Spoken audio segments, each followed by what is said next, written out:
souls, welcome to the Angels and Awakening podcast. I'm your host and author, Julie Jancius. Friend, if you're anything like me, you didn't choose your spiritual awakening, it chose you. In 2015, I started hearing from my dad a month before I was told he had passed away. I worked with world-renowned healers to develop my gifts and piece together what was happening within me as I awakened spiritually. If you're listening to this podcast, friend, it's because your angels and loved ones in heaven led you here, because you're awakening too. Now, as much as your egoic mind would like it to be all over quickly, awakening spiritually, it isn't an event. You cannot go to one course or event and expect to know all there is to know about your spiritual health. And friend, that's what this all boils down to. To awaken spiritually is to become spiritually healthy. Your spiritual health is just as important as your physical health and emotional health. In fact, your spiritual health is the foundation on which everything else in your life is built upon. Your purpose in this life, your relationships, communicating with the other side, the energy in which you move through each day with ease and joy, your outlook on life. It's all built upon your spiritual health. And if your spiritual health is wobbly, everything else in your life can feel wobbly too. To become spiritually healthy requires an investment of your time and energy. Just like your physical health requires your time to eat healthy and move your body, and your emotional health requires your time to meet with a counselor regularly, your spiritual health requires a little bit of your time every day to learn skills and foundational principles that lead you to build a new world for yourself. A life filled with joy and peace. A life where you clearly understand why your soul is here and what you need to do to fulfill your purpose in this lifetime. And a life where you step into your power as a creator with confidence to manifest the relationships, abundance, freedom, and life that aligns with your soul. Now, you can absolutely spend years like I did trying to piece everything together by yourself. Or you can invest in your spiritual health by joining my Angel Membership Program, in which I've channeled 12 courses from the angels that walk you through every facet of your spiritual awakening. In 2022, my Angel Membership is focused on building community by connecting you with other women who want to talk about angels, signs, and communicating with the other side. A community of women who could become your lifelong friends.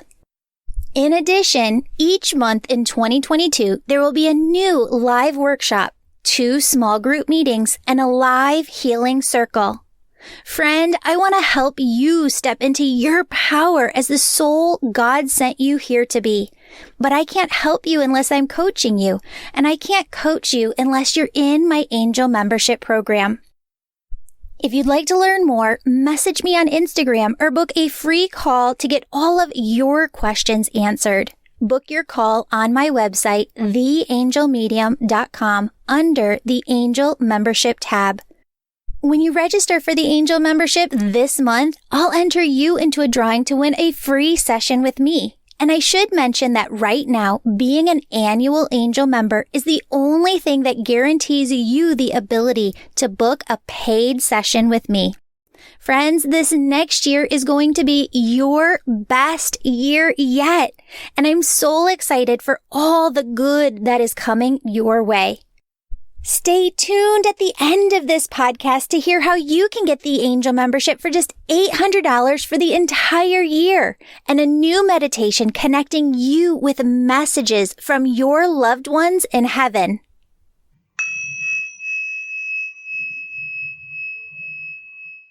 Hello, beautiful souls. Welcome back to the Angels and Awakening podcast. I'm your host, Julie Jancis, and today we're here with Mishelle. Mishelle has 3 beautiful angel stories to share with us. Mishelle, welcome to the show. Hi, good morning. Good I'm very happy to morning. be here. Oh, good. Where are you calling from? I'm in New York. Oh, awesome. The last person I just spoke to was from New York too. Really? Fantastic. Yeah, it's like a New York day. I wanted to have you take it away and share your first angel story. You got it. I have it on my phone just in case I lose track of it. So my first story, this one I remember very clearly because it started when I was very young. My sister and I were playing in the living room, and we had a balloon, those with helium that go up to the ceiling, but we were playing with it so it didn't go far away into the ceiling. I could reach it. And then in one of those moments, the living room is like dome shaped. So it ended up going to the far corner to this couch, and next to it was like a love seat. So we let it go and it reached the ceiling. And my sister, I didn't want to get on the couch. I felt lazy. I was like 9 years old. I was like, you could go get it. You're my sister, you know? So then I like, she goes like, can you go get it? And I was like, no, you go get it. And then before she moves, I suddenly I see my uncle sitting in front of me. Now, mind you, there was nobody in the living room with us. And my uncle's been dead at that time by like 8 or 9 years.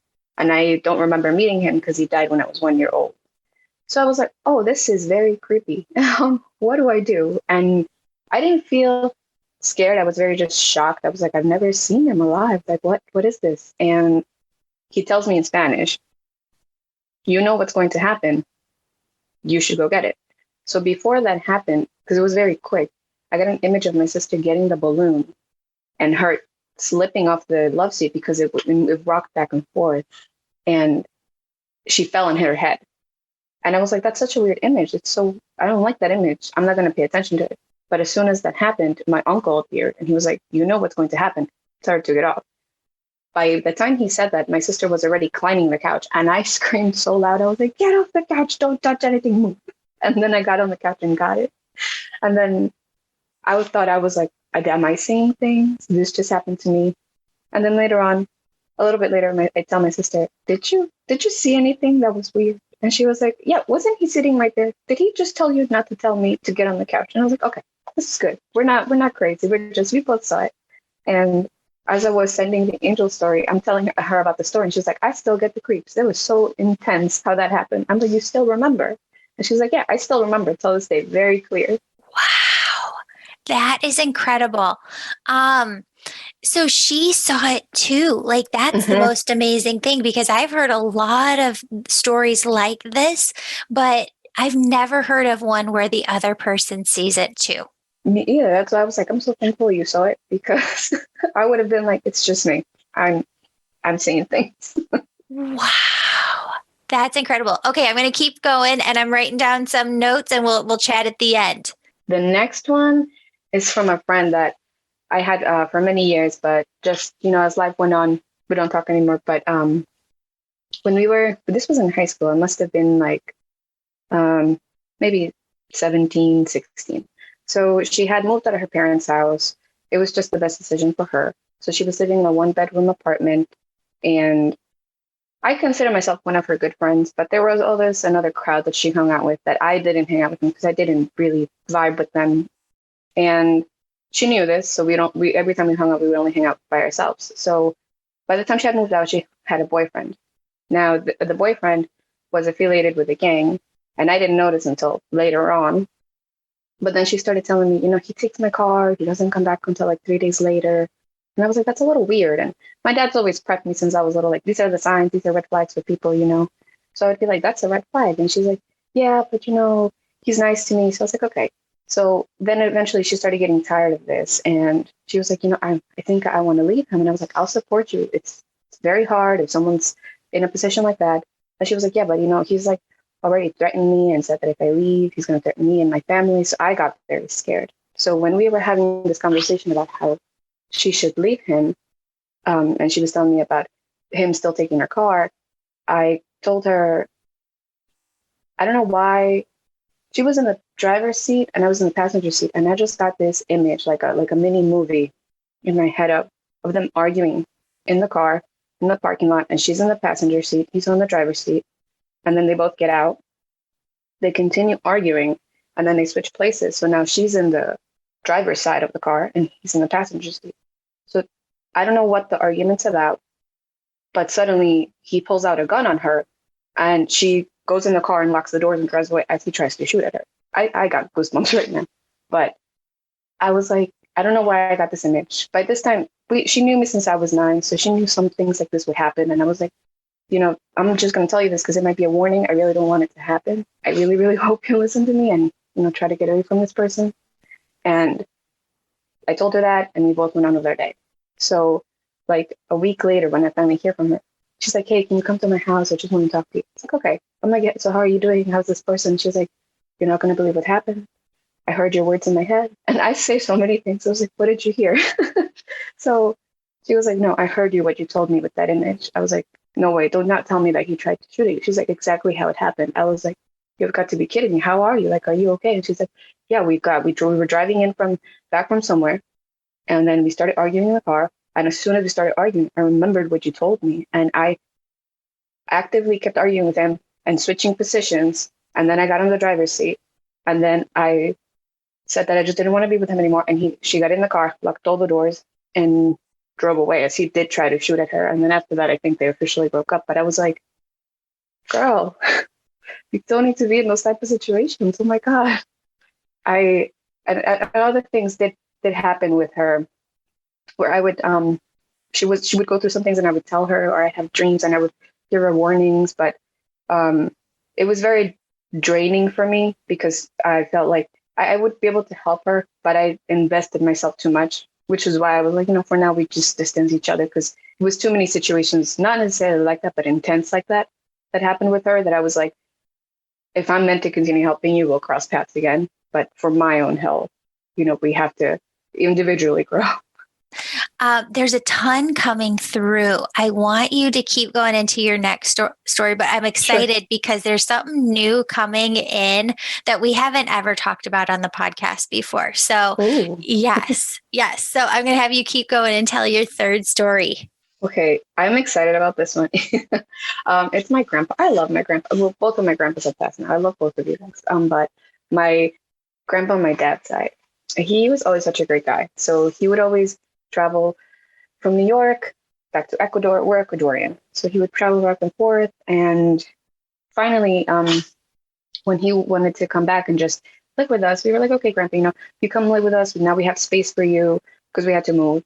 And that must have been around April. And then finally we were able to get into our apartment by like July. So April and June, he was doing fine. My mom was trying to take him to the doctor's appointments to see what was going on with him while we were waiting back for results. And he seemed fine. When we went to pick him up at the airport, he seemed a little more down, but it had been like a year or two since we last saw him. So I can, he gets older, he has more pains. That's what I thought.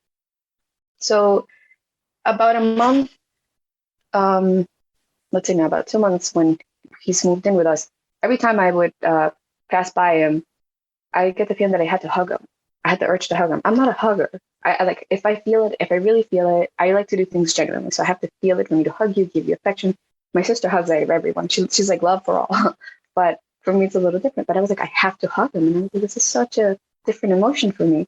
So I didn't do it because I was like, this is not me. So then every time he would tell me, hey, I got some stuff in the room. Can you go clear it out? Or like, whatever he would use to go to the bathroom. Hey, can you clean that out for me? And sometimes I'd be tired, because we also lived with my uncles, and they were very, in their own way, very heavy energy people, to say toxic, unfortunately. And I would come home stressed to this energy. And then my grandpa was like light and love. But I was like, you know what, just don't focus on them. Focus on my grandpa. Doesn't matter how tired I am. So I would do him those favors. But whenever I had that thought of, but I'm tired right now, I'll do it later, I would hear a voice tell me, and this is when it started, like a month before he passed. They would say, you should help him because you don't know how long he's going to be with you. And I was like, whoa. And this would happen while I'm in the middle of the living room. Everyone's watching TV. And I'd just be like, no, I just heard it. Oh, I just heard that. Only me. Okay. I was like, no, I don't want this to be true. Because by this time, I had accepted that I could communicate this way with my guides or spirit. And I was like, okay, but this is not what I want to know. Because that same friend that I was talking before, she had a miscarriage. And I knew when she had the miscarriage. And I was like, I don't think I'm ready to receive energy like that again to tell me when someone is moving on. And I was like, so to get this energy again to tell me about my own grandpa, I was like, oh no, I'm not accepting this. So I didn't listen to it. But every time he would ask me something for a favor, he'd be like, hey, can you do this? And I'd be like, okay, give me a minute. And he'd be like, no, do it now because you don't know how long he's going to. And I was like, I don't want to hear this. So then 2 weeks later, let's say this was in June. Yes, June, July, I believe. Double check. Yeah, it was within the month that he passed. 2 weeks later, he ended up feeling sick, and he didn't want to eat. And my mom started getting really worried, and he didn't want to go to the hospital because he kept us saying, "If I go to the hospital, I'm never coming out." And we all as a family were like, "No, they're going to help you get better." But I felt like he knew, but I didn't say anything to anyone because my mom was very close. Imagine your child telling you that to your parent. You don't want that. So I was like, I can't say anything to anyone. So when the first week when he was in the hospital, they were doing his tests, they were giving him blood transfusions. The first week I was hopeful. And then after the first week, the messages started to be different. I started hearing, I'm going to say it's his family members on the other side. And they were like, hey, just make sure you're there for your mom. Prepare everything for the funeral. Prepare for people to fly because you know he wants to be buried. And I was like, oh, I'm not, no. So I tried to play loud music. I tried to clean the bathroom, scrub it really hard, anything. And I'm like, why am I getting this? And it got to a point where I was very stressed. And it was the beginning of the second week. And I told my sister, second week of him being in the hospital. And I told my sister what I had been listening to and hearing. And she was like, why are you saying such things? Why are you bringing the energy in here? Don't do that. I'm like, this is not me. Why can't you just, I need someone to tell this to. And I can't tell my mother or my father or my uncles. So I'm like, who else am I supposed to tell? Everyone, my mom's sisters, they're all very close. I can't, I just felt very stuck. I'm like, you're my sister. I just want you to listen to me. And it was very hard for her because she loves him too. So I kind of understood that. I was just like, I just want someone to listen to me. So as the second week progressed, the doctor said, you should all come to the hospital, spend time with him. So we were all kind of, now everybody had a feeling because the doctor had said, come to the hospital, everyone be together. So during the hospital, while we were there, my aunt and I, our family took turns. So it was my youngest aunt and me, and we were sitting there, and I would hold my grandpa's hand, and I would tell him about the movie that we didn't get to finish. And I was telling him how it ended, and I'd like through the tears and just being happy now. And by this time, he was already intubated, and every couple minutes he would wake up and be like, "I want this off," and I'd be like, "Hey, it's okay, just be calm." And I knew that the biggest attachment was my mom's attachment to him, but it wasn't for me to tell him, "Hey, you're okay. You need to let go if you feel to." I only told that to my mom as when I knew it was getting closer. But that day when I was holding his hand, I'd fallen asleep. So it was around the time when it was time to switch shifts. So my aunt and my mom were supposed to go and spend time with him. And my sister, my dad, and I were heading home. And as we're heading home, I get an image of him holding my hand, like very, very warmly, tightly, and almost saying like, "Thank you," like I heard you. And I was like, I'm like, "Oh my God, you're leaving now. Like you're leaving tonight." I was like, "Oh my God." So I didn't say any, I told my dad, but I only told him, "Hey," he's like, he's holding my hand like he knows. And my sister was like, "Oh, we all knew what I meant, but nobody said anything." And then when I woke up the next day, he had already passed. So, sorry. So it gets very emotional because I saw the hurt that everyone went through. But to me, what makes this story really, really bright is because, let's say it's been like 3 years now. And my mom started journeying with him later, then my sister, then my other aunt. And I would always joke around with him and be like, "Grandpa, you know that I see these things." And he would be like, "Oh, you're a witch," but just to tease me. I'm like, "I'm not a witch. I just see things." And I'd be like, when you pass on, I'm going to see you, and you have to come visit me because you know that I see these things, and you're going to say that I'm right. And everyone else saw him, and I didn't. And I would talk to him and be like, "Grandpa, you know that I could see you. Why aren't you coming to visit me?" So then eventually I did get a dream with him. And in this dream, I totally forgot that he had passed. I was like, he was in a green field and I'm saying, hey, I'm like, oh my God, Grandpa. And I went up to him and I was like, oh my God, wait a minute. Why are you here? Aren't you dead? And he just like smiled at me. And I was like, oh my God, wait, I can give you a hug. And I gave him a big hug. And I was like, oh my God, I finally got my hug.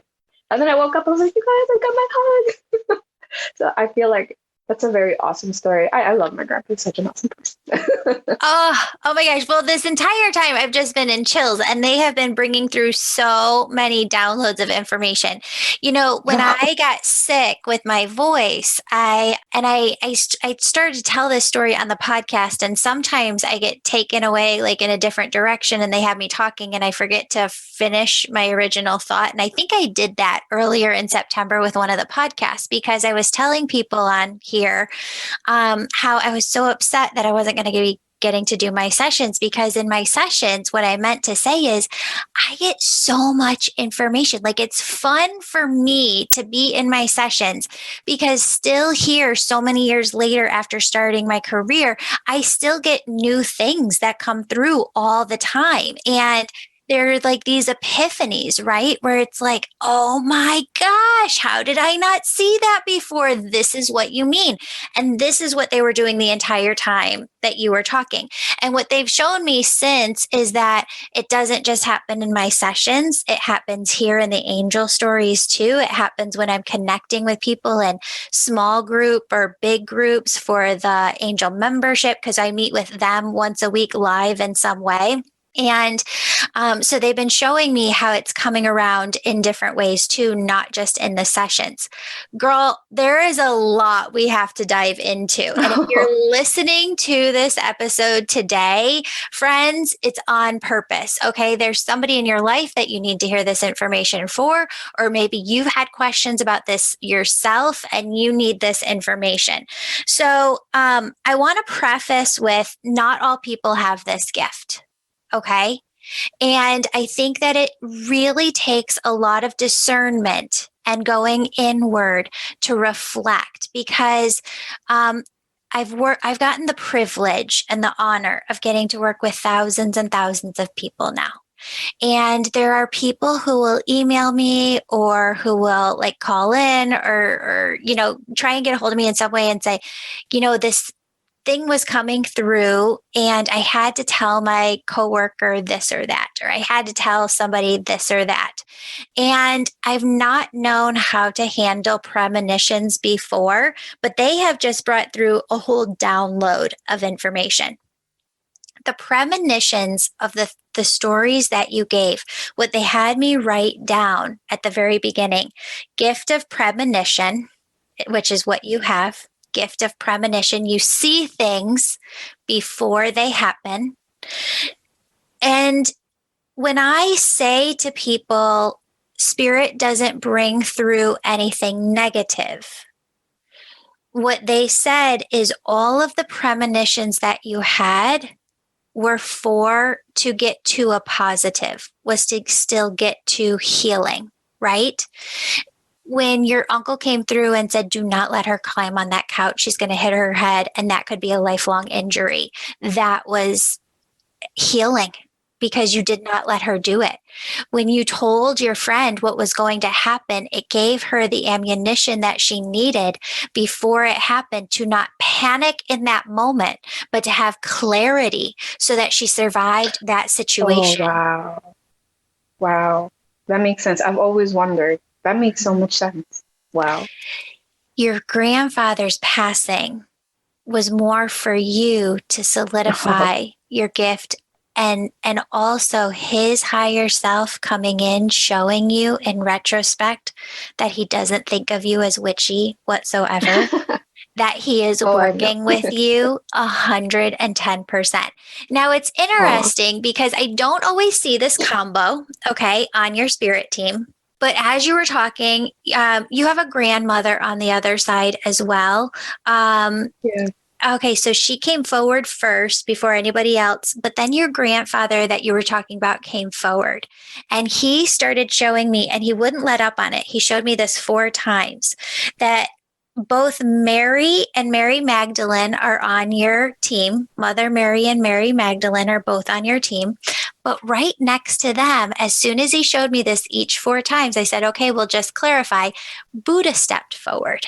Okay. So cool. And so he said that you have this deep tie to Buddhism. I have never studied this, but he asks you to look up and research Buddhism and premonitions. Okay. Oh, Because there's okay. some facet of information between those two pieces that he keeps saying that you need to understand. Okay. There's something there. Okay. Let me write this down so I don't forget. Yes. Okay. And it'll be in your episode of the podcast if you ever want to come back to this. You got it.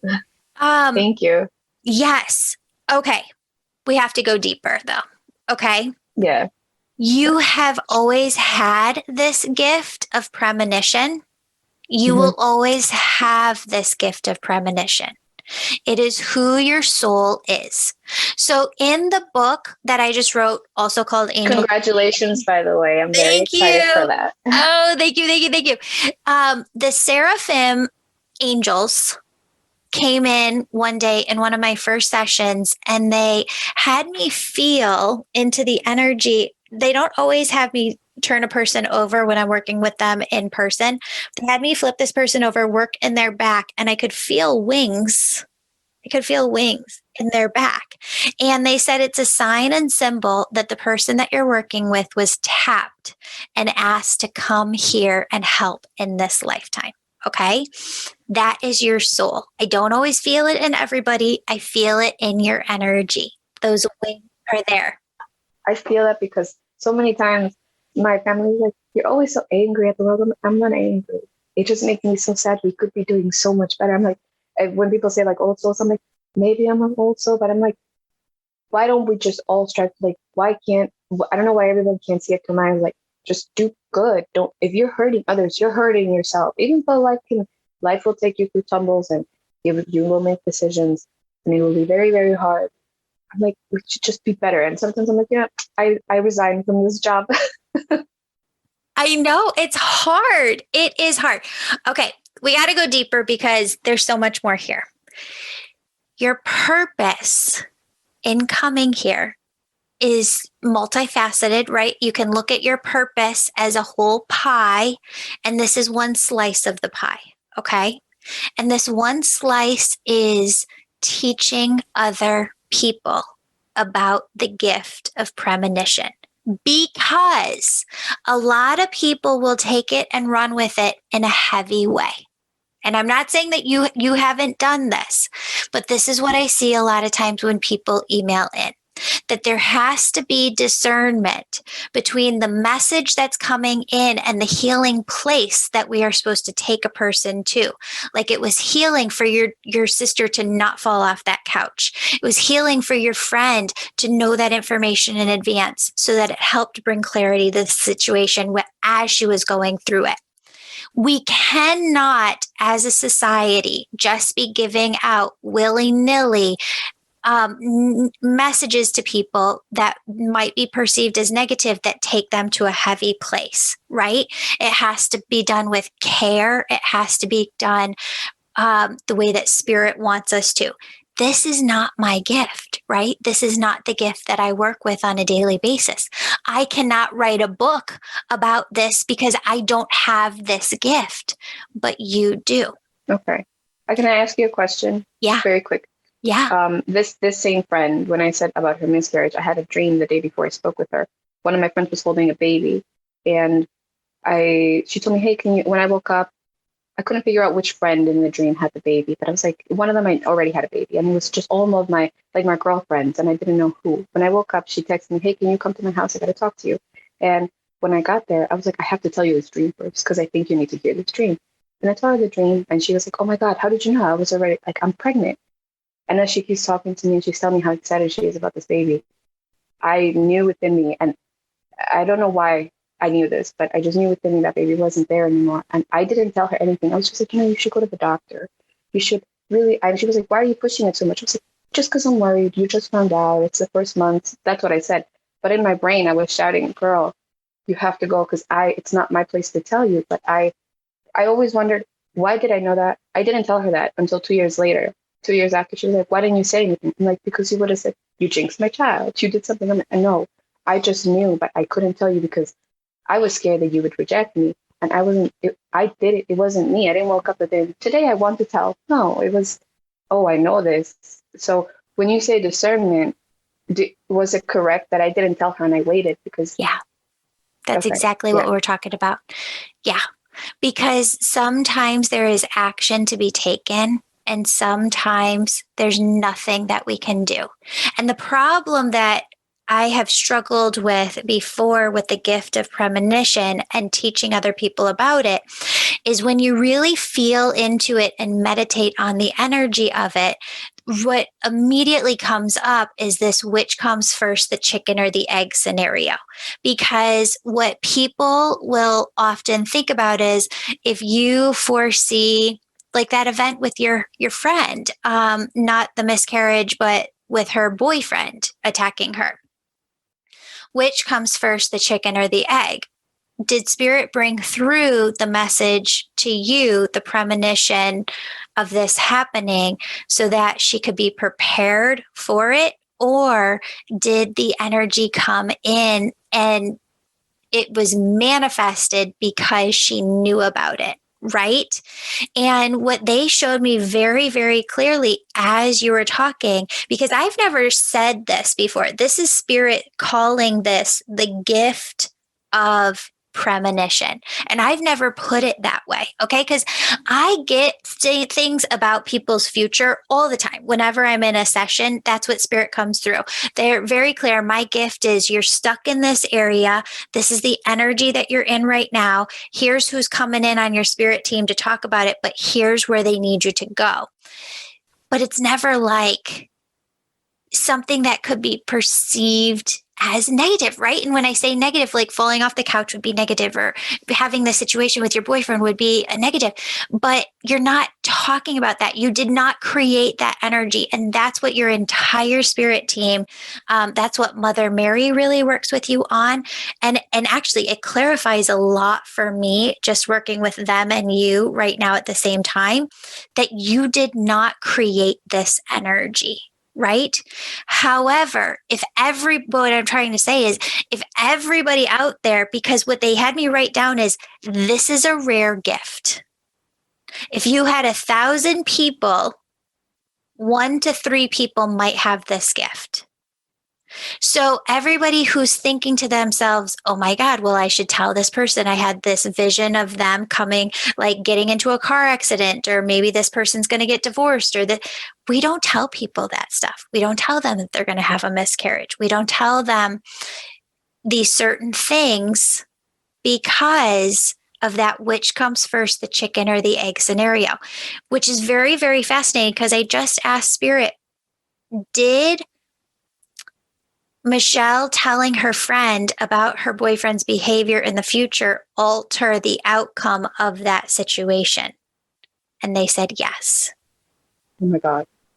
That she was able to have clarity and ease within her body, a sense of peace in order to work through it. And I asked your uncle, did you showing up and showing Mishelle what was going to happen to her sister? Because that was a hard fall. And people don't really understand this, but when you do this work and you work with people who are in comas or have had major falls, you realize how one fall can change your entire life. And he said that was a fall that was going to change your sister's entire life. And it didn't happen. She was going to hit her head. And it was going to be hard. You hit your head one time in the wrong space and it can mess up your body for life. And he said, I said, did that prevent that from happening? And he said, yes. So this clarifies a lot for me because which comes first, the chicken or the egg? When we say something to another person, does it affect the outcome? And what Spirit is saying right here, right now in live time is yes. It does. And that's why it's so important that healers, like when I talk to my healers, I think what this is clarifying for me as well too is that just people with the gift of premonition who have really learned to fine tune this gift of premonition and learned how to discern, yes, we talk about this, no, we don't talk about this, so that we're not projecting more negative energy into the world. We're just using the gift to bring healing and to stop events that could occur that would be negative. That's the healing piece. That is a gift and that is supposed to be used. So let's bring this all together, pull it all together. Your soul came here with purpose. Those wings in your back mean that you were tapped and asked to come. You've always known, the seraphim say, that you would share your gift with the world. You did not know how it was going to come through.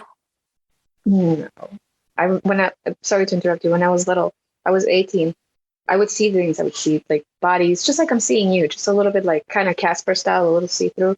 But at that time, I couldn't see faces. Now I see faces. But people would come to me and I didn't know what to do. And at one point I was like, I understand. I don't know how I knew, but I was like, I understand this is very heavy and very important. If I accept this, it's going to be not hard, but it's going to be a learning process. When I was 18, and I was like, I'm not ready for this right now. I want to live my life without this in between. So it's not like I rejected it. I just said, block it right now. I don't want to feel it because I was going through a lot. Give me 2 years. And I think it was on the dot 2 years later, they were like, hey, so we're here again. And I was like, all right, I'm feeling better now. All right, you know what? We're going to do this. We're going to go through it 100%. I don't know what I'm doing, but we're going through it. So that solidifies, like it gives me a verification because I always thought that I knew, but I was like, it's nice to hear someone else say, hey, I think you're right. Mm-hmm. Well, and let's talk about this for everybody listening too. This isn't an easy gift to have. This isn't something that you raised your hand with your consciousness and was like, God, send me to earth so that I can take upon all the negativity in the world and share with people so that it impacts their futures in a positive way. This is heavy for you. And just to your point, like before, when your grandfather was going through certain things and you told your sister and she didn't want to hear it because it was so negative, or not negative, because it was so heavy. Sorry. Clarification. It wasn't that it was negative. It was heavy for her. And she didn't have the shoulder width to handle it the way that you do because it is one of your gifts. It is one of your gifts. It's a huge gift. And here's what I want you to know. What I see for you, because what Spirit is saying is that you haven't gone through any training, like any formal training for this before. No. Yeah. I've thought about taking your class, but I'm waiting a little bit because of life. But yeah, I think I just seek it out individually, not formally. Okay. So I've never done this before, but I'm going to work with you because I know what's going on and I want you to be able to take this course. So let's talk offline, because what I see you doing is going through the Angel Reiki School. I do see you working for my Angel Wellness Center, and I do see you teaching courses on how to work with the gift of premonition. I'm going to kind of tell people it takes a while. And I think that you're probably going to need to train for about a year before you're able to teach other people about this, and just start teaching people. Because when you're a teacher, what happens is you learn from teaching. Your students are your best teachers as a teacher because their questions help you understand where you need to meditate more with the angels and bring through more information to help clarify the missing pieces for them. But this is the direction that I see you going, and I see you being an expert in the gift of premonition and teaching people how to work with that gift, because it is so, so vitally important. You're going to make me cry. Thank you so much. Like, I feel like recently so many things have worked for me, and I'm like, it's been so heavy. I'm an immigrant too, and I know everybody has a story, but it's been so heavy. It's like, oh my God, I'm finally seeing the light. Yes. Sorry. No. I think that this is something where you're not just a healer who can work with premonitions. You're a healer who is working with all of the angels. And I want you to see that. And you're a healer who does have a lot to bring through about people's futures. Not all of it is like, hey, watch out for this scenario type of thing, but that will come out because you know what they said? They had me write down, you can learn to bring through the messages and the premonitions in the sessions with people. So it's not, you've asked yourself and you've asked them, like, is this something that just comes through when you need me to bring a message through? Or could I do it kind of, I don't want to say like on demand, but kind of, just like, can I turn it on like a light switch to be able to work with people in sessions? And they're absolutely saying 110% yes. Wow. Thank you. Yes. That's amazing. I always wondered if I'm like, as long as I do it of service, it's not for me. Yeah. It took me a while to learn that. Yeah. Well, and here's the other thing that they want you to understand. Just like I look at my life and I say, my husband is 110% the right person for me. But I look at everything in my life like a pie, right? And if you take that circle and you split it up into all these different slices, my husband cannot fill 100% of what I need. He cannot complete me, right? I have to get a piece from here, a piece from there, I have to take responsibility to fill myself. And what's so hard and complex for healers as we're coming up, and this is what I experienced and why I've created a lot of the programs that I have, is because it's hard to talk to your family about it. They don't get it. It's hard to talk to your friends about it. They don't get it. Who gets it? Your colleagues, the other people who have gifts too, and who know how or are working with the gifts at different levels, which is what makes the angel membership and the angel Reiki school so magical, is because you're coming together and you have this community with other people who are like you, who have gifts, who can help share that heaviness so that you don't have to feel it all yourself. And it can help share your curiosities, can help answer your questions, can be there for you and support you in a way that other people don't know how to because they're not on that same path. And that doesn't make them bad, our family and friends.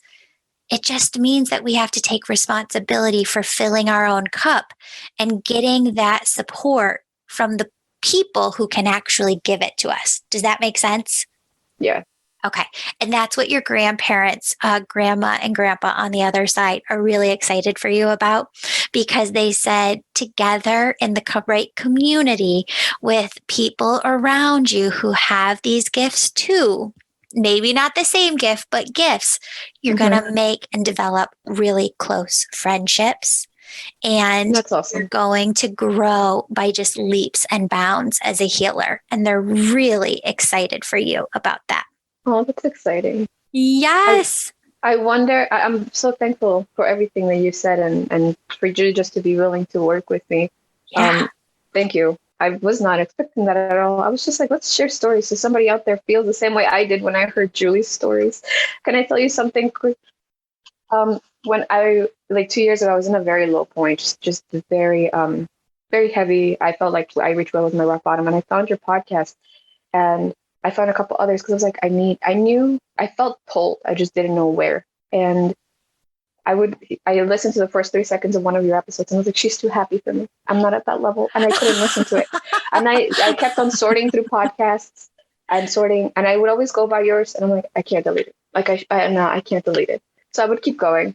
And then months passed. And one day I was like, I feel good today. And I saw your show come up and I was like, you know what? Let's listen today. And I was like, all right, she's still a little bit happy, but I'm happy. I want to be happy too. And then I've been listening to it. I binged it for like a year and a half.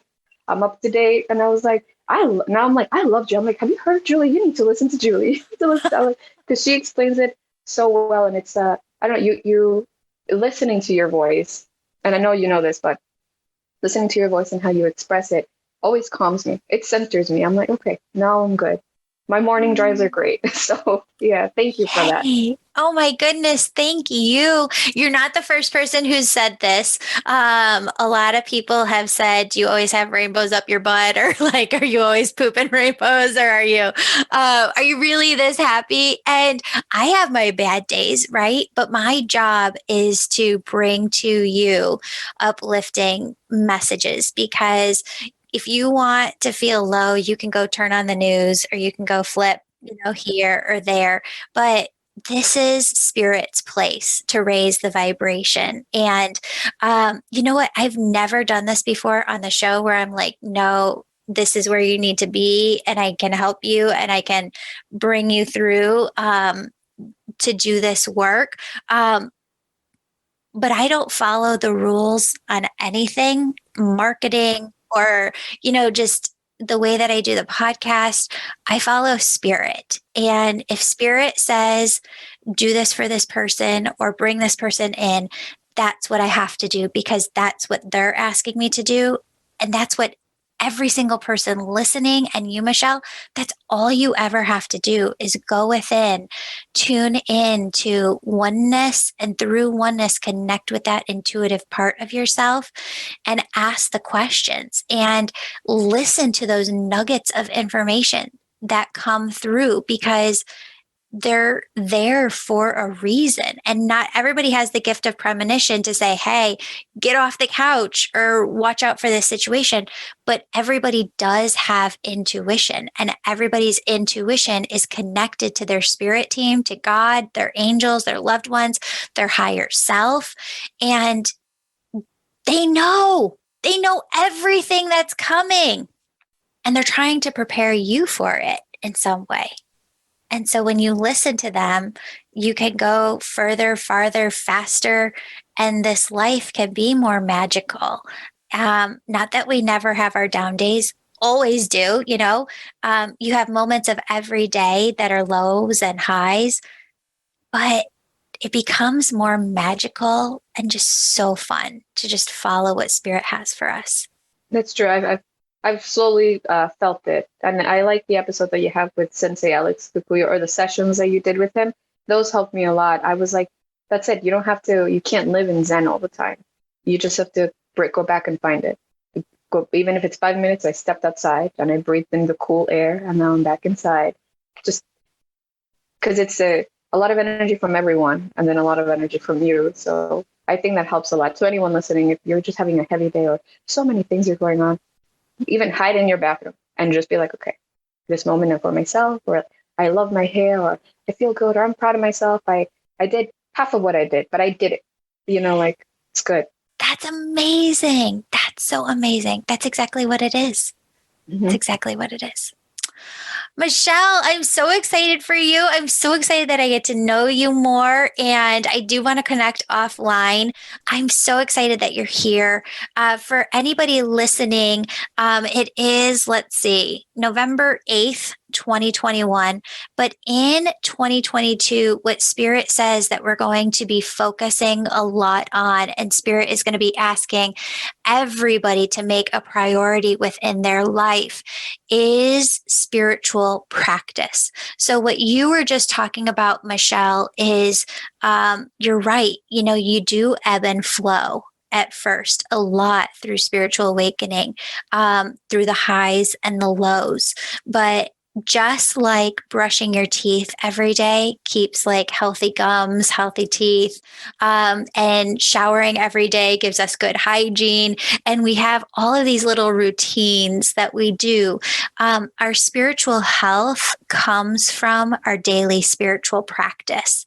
And that is going to be one of the very biggest themes of 2022 is, what is your spiritual practice? What is spiritual practice in general? And how do you incorporate it into your daily life? Unlike brushing your teeth, spiritual practice can look different. We can try this meditation, and we can listen to podcasts. We can fill our cup in different ways, but that is something that we're going to be exploring a lot in 2022. And I encourage you to just all start thinking about it and marinating on what you want your spiritual practice to be in 2022. Mishelle, thank you so much for being here. Let's connect. I have so enjoyed our time together.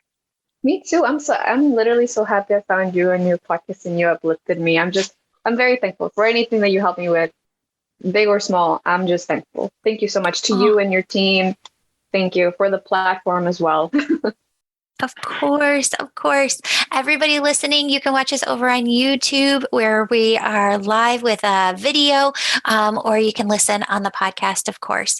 Thank you so, so much for being here. Have a blessed day and open your hearts to all of those nuggets of information, the blessing, the gifts that your spirit team is bringing into you today, right here, right now. Mwah. Bye, everybody. Friend, I'm going to explain to you how you can get the Angel membership for only $800 for the entire year. But first, we have a few open slots in the upcoming Angel Reiki School for those who want to develop their ability to bring through messages from the other side. You can register for that on my website. Also, you can help support this podcast by purchasing my new book, also called Angels and Awakening. Leave a 5-star positive review and I'll enter you into a drawing to win a free session with me. This month's winner is Jody H. Okay, so here's how you can get the Angel membership for $800 for the whole year. When you refer 2 new people to register for the annual Angel membership by February 2nd, I'm giving you an entire year of the Angel membership for free, which saves you $1,200. That means 3 people receive an entire year of the Angel membership for only $2,400. Here's where this gets fun. I know a few people who are splitting the savings with their friends so that each of the 3 people only pays $800 for the entire year of the Angel membership. And if you break down the numbers, that's like only paying $67 a month, which is crazy. Now, a lot of people are going to ask me, Julie, can we have this offer but only pay monthly? The answer to that is no, because of the high administrative costs I incur when processing monthly transactions. But the exciting news is that when you pay for the entire year up front, you and 2 friends could have the entire year of the Angel membership for only $800 each. When you do, you'll have immediate access to 11 previous courses, the new December 2021 course, Deepening Your Connection with Your Loved Ones in Heaven, the new January 2022 course of Manifestation and Co-Creation. You'll also get new live events almost every week, including workshops, group healings, small events with me in which I give a lot of mini readings, and annual members, they're the only people who have access to book a paid session with me in 2022. Okay, here's the fine print. To get this offer, you must sign up by February 2nd, 2022. And your 2 friends who sign up must be new to the Angel membership program. You can't just find 2 people who have already been in the Angel membership. These have to be 2 new people who've never been in the program before. To get this deal, have your 2 friends buy the Angel membership annual plan for $1,200 each on my website and make sure that they list your name as the referral. Then email us the full names of both of your friends at juliejancis@gmail.com to let us know they've signed up. And what we'll do is go in and set up your free account. Then you can pay your 2 friends $400 each so that they save too. Again, this does not apply to those who pay monthly. And if you've already paid for your 2022 membership in full, but find 2 people to sign up, email us and we'll refund you. Want more info? Visit theangelmedium.com and go to the Angel Membership tab where you can book a call with my team and they'll answer all of your questions. Friend, I'm so excited to work with you all year long. All right, are you ready to connect with your angels? Only continue listening if you're not driving or operating machinery. I want you to start by getting relaxed, and I want you to start by taking a deep breath in And then a deep breath out.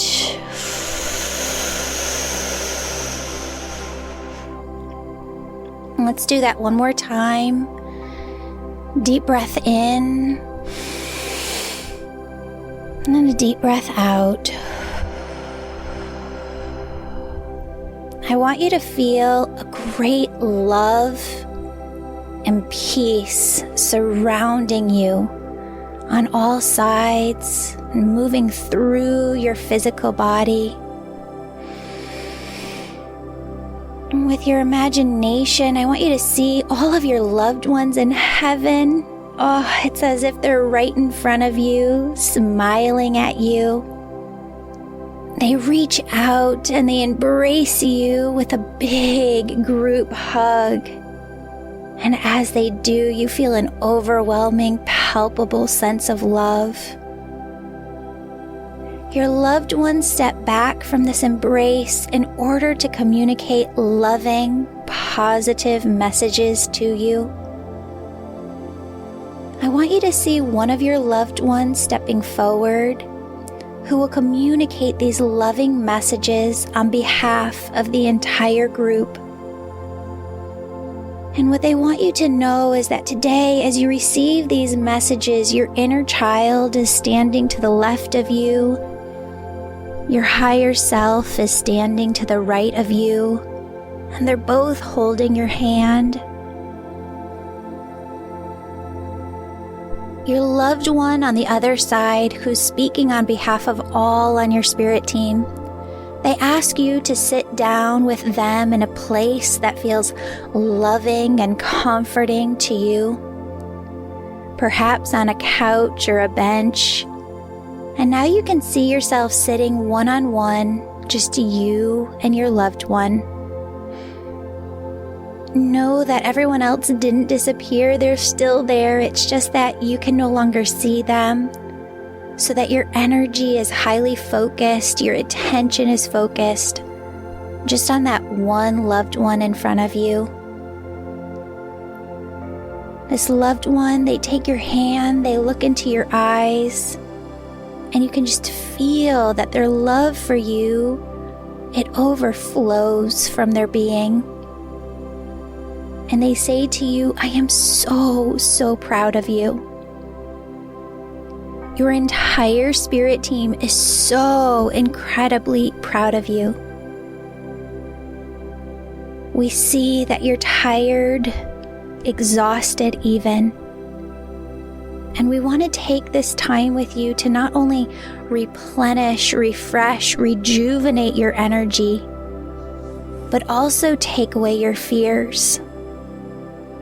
They say there is so much fear that fills your mind, so much worry, stress that fills your physical body. Too much, they say. Your loved one in heaven says, this fear within you, it's not serving you.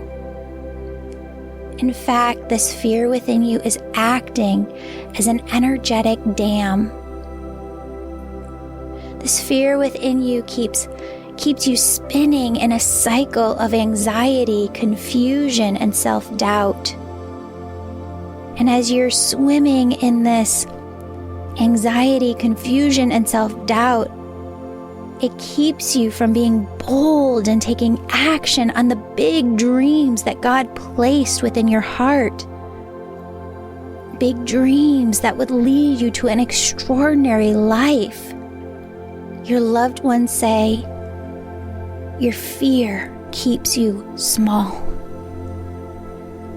Your loved one in heaven looks at you and says, when your fears keep you small, your energy small, your space small, there is no room within you for your big dreams, for your soul's purpose.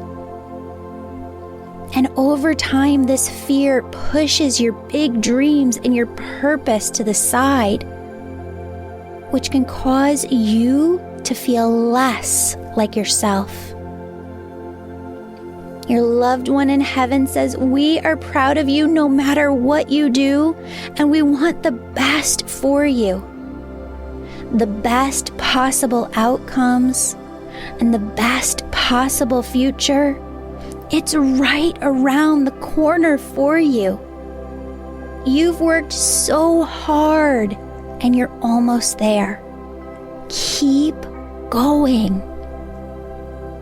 Your loved one in heaven says, your job is to make space for your dreams. Your job is to talk back to the fears within your head so your fears cannot push your dreams away.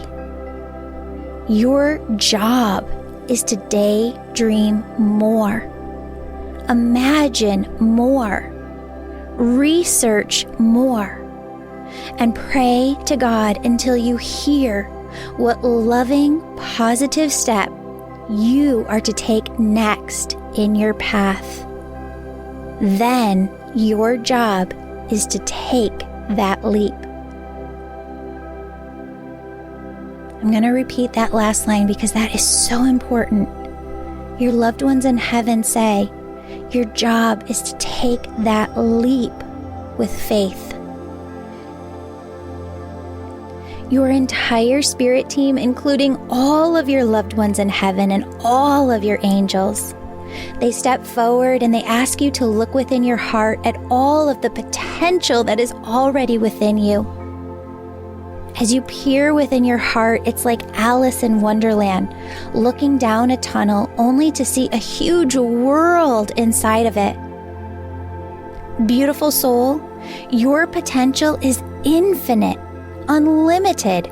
Your soul is tapped into God's limitless well of knowledge, strength, and your spirit team's message to you is this: there's nothing you can't do, period.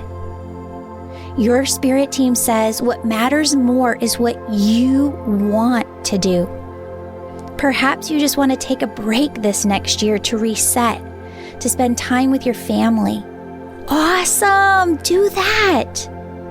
Perhaps there's a dream within you that you're ready to take action on and you feel this is your year. Awesome! Do that. Perhaps you don't know exactly what you want, in which case your spirit team says, we've got you, and we're going to help you figure this out. Friend, your spirit team looks at you and says 2022 is going to be your best year yet, but they need you to believe that's true. And for those of you who are grieving the loss of a loved one, I'm so sorry for the pain you are going through. I need you to know that your loved ones just stopped me, knelt down by you, lifted your chin, and whispered, I need you to believe that your greatest years are ahead of you. For me, please believe this is true. For all of you, your guardian angel has the biggest smile on their face. They're showing me images of all the good that is coming to you in 2022, and they're grinning ear to ear with excitement for you. Your guardian angel just whispered in your ear, all of the images you're seeing now in this meditation, and all the images that flicker into your mind in the coming weeks, they're from me. I'm showing you all of the good that is to come in 2022. You're not making this up within your head. What your guardian angel says is that what they're showing you is the positive, loving future that awaits you. Your guardian angel says, take what I'm showing you and build upon it. Build a bigger daydream off the nuggets of information I'm showing you. Friend, that's part of how co-creation and manifestation work. Our December course teaches you how to deepen your connection with your loved ones in heaven, and our January course teaches you how to manifest, or better yet, co-create the life your soul came here to live.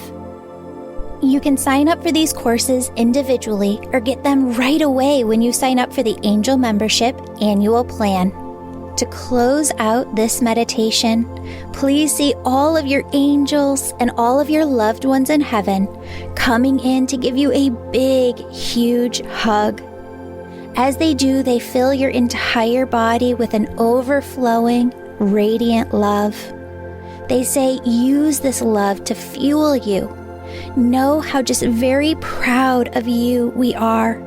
And be very, very, very excited about all that's to come in 2022.